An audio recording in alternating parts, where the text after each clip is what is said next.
You think you know the Wolverine? Well, here's 10 things you may not have known, bub.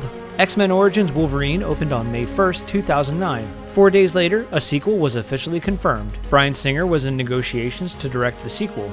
In 2010, Darren Aronofsky was hired to direct, but later bowed out, stating that he didn't want to be away from his family for the year-long production, much of which would be shot in Australia and Japan. The project was further delayed after an earthquake and tsunami hit in March of 2011.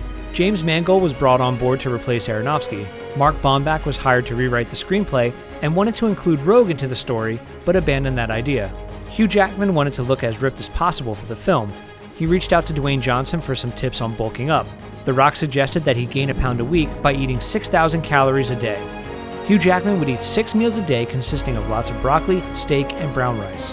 Jessica Biel was in talks to play Viper, but a deal couldn't be worked out in time, so she dropped out.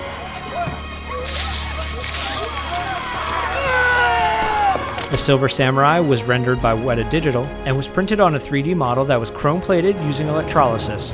The original cut of the film was about 30 minutes longer. Overseas, the film was titled Wolverine Immortal and Wolverine Samurai. Don't hit my friends. Yoshida gives Wolverine a sword with 6 kanji letters engraved on it reading, "Never died, never aged, never destroyed." There's a deleted scene where Logan is presented with a box containing his classic yellow Wolverine mask from the comics. And here's a bonus one.